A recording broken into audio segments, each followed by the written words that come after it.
And good morning, everyone. Great to be with you. I'm going to share some slides I put together earlier this week, actually, just yesterday, and take you through some of the latest data we've seen.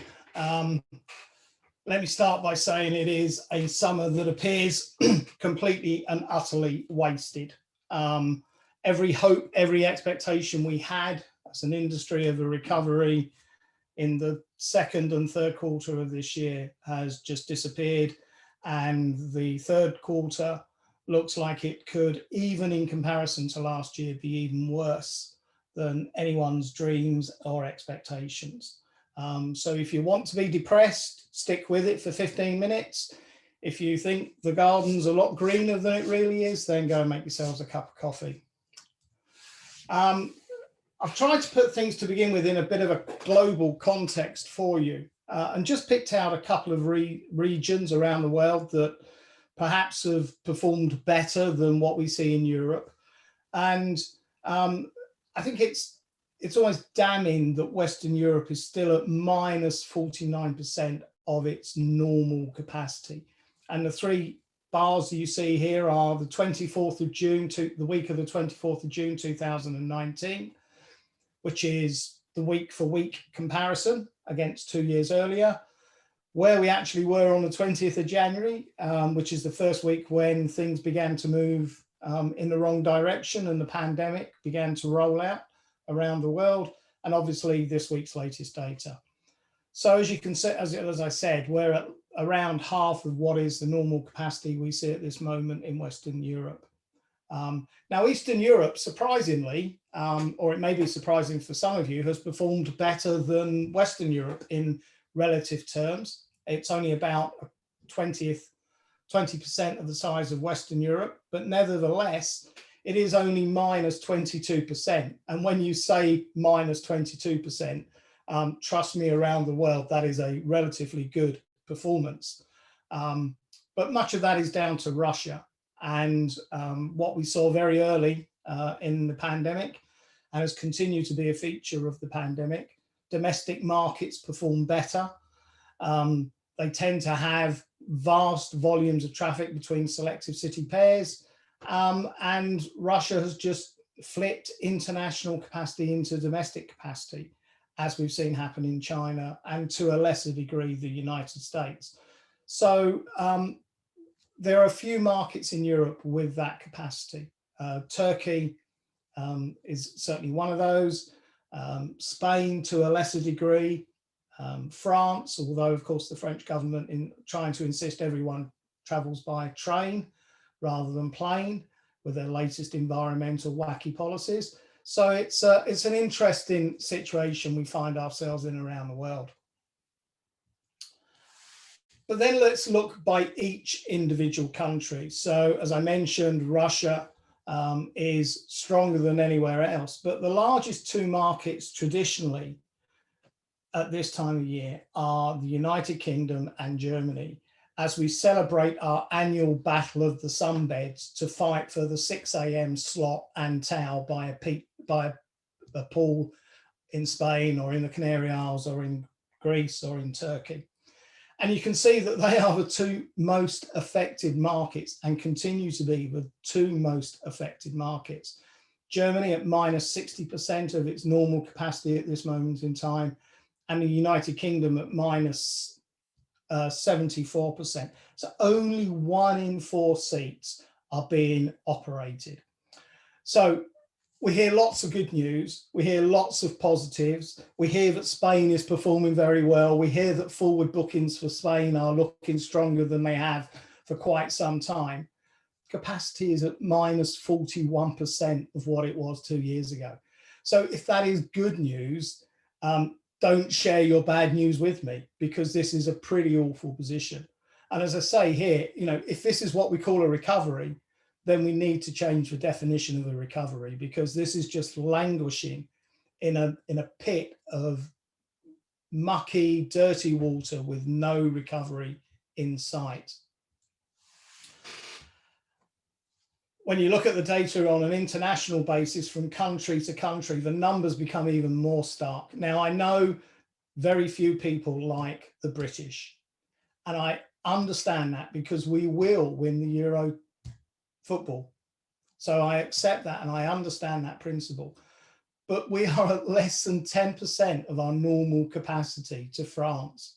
Capacity between Germany and the United Kingdom is at 9% of its normal capacity levels. And if you look through all of this list, 7 of the 12 largest country markets in Europe are at less than 50% of their pre-COVID levels. And that is capacity. Let's not forget that demand is consistently another 15 to 20% below the capacity changes that we are seeing. Just one example, Spain to the United Kingdom was a market of 1.2 million seats a week in 2019. Now it's 333,000. The only country that seems to be bucking this trend or performing relatively well is Turkey, with growth, with strong recoveries from both Germany and Russia, who clearly are playing each other for the beach beds that are available in Antalya and the Dalman coast. Let me ask you a question. How confident are you about the recovery and how good the next couple of months will be? This is looking at data from this week through to the end of September by week. And you can see the major country markets here. So Spain, the United Kingdom, Italy, Germany, France, and Russia. And you can see the rapid growth that some of these countries are expecting in available capacity over the next 10 weeks. So if we take the example of the United Kingdom at the moment, we're expecting something to happen on the 12th or the 19th of July when the traffic lights are found and we get apparently approval to live our lives as normal, which must be quite interesting for Matt Hancock's to see how he's going to live his life as normal. And then a couple of weeks later, we see another spike in capacity. And let me just ask you some questions. Do you really expect Spain will see a 40% increase in capacity in the next 6 weeks? Do you really believe the United Kingdom will see a 150% increase in capacity by the 16th of August?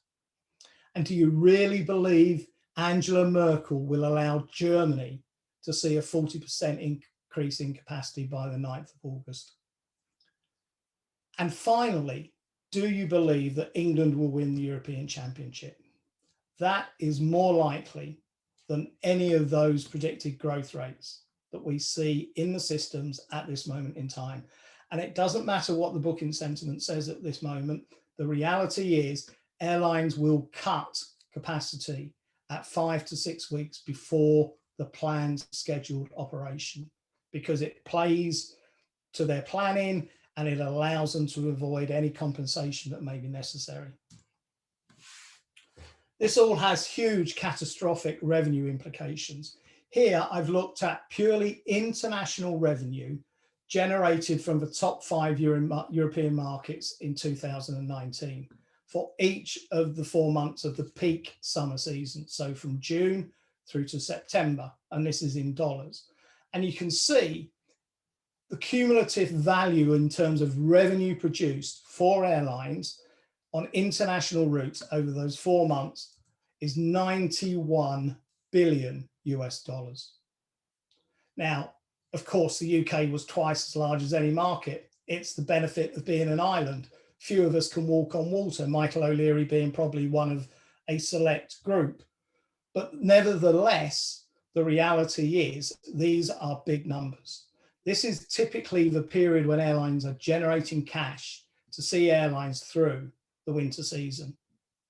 So just imagine if those revenues that we traditionally see are in line with the current capacity cuts in each country. The revenue risk to airlines operating international flights from Europe in the next 4 months sums up to a $57 billion risk if we do not reopen services now, this moment in time. June is already lost. Millions of seats will not be operated. Thousands of flights will be dropped and hundreds of jobs lost. This is a worst case scenario. But how many times have we thought we were turning the corner? How many times did we expect things to improve and they didn't? And the reality is that 57 billion may seem a big number, but for the airlines, it could certainly be achievable for all of the wrong reasons. And can we sustain those types of losses in the next 4 months? Absolutely not. We have been very fortunate not to see more airline collapses because governments, institutional investors, shareholders have supported airlines, lessors have adjusted their lease agreements. Everyone has stepped up to the table to keep the industry afloat. But if the politicians don't change their attitude, then we are in for a very, very serious wake-up call in September and October when the airlines plead poverty and have no more cash to pay anyone for any jobs. So what can I say in conclusion? It's depressing, isn't it? Our industry is genuinely close to collapse unless international borders are reopened and all travel restrictions removed. We have to learn to live with COVID. It's not going away soon. Slapping sudden quarantine on arrival restrictions in a market doesn't help travel. Malta warmly welcomes visitors from the United Kingdom until it is added to the green list, and then it requires them to be double vaccinated. What sort of messaging is that? Portugal has asked the Germans to return, or Germany has said, if you come back from Portugal, you must quarantine unless you're back by this time. PS, don't forget to bring your beach towel back. No European airline can operate under those constraints. And based on current trends and patterns, the best estimate now is it's at least 2025 for a full recovery to have occurred. If we ever reach that point, some of you may have seen the Eurocontrol forecast that they published 2 or 3 weeks ago. They have a worst case scenario of a recovery by 2029. They must be wrong, surely. But unless things change very quickly, then the worst could be yet to come. So there you are. Have a nice day, everyone.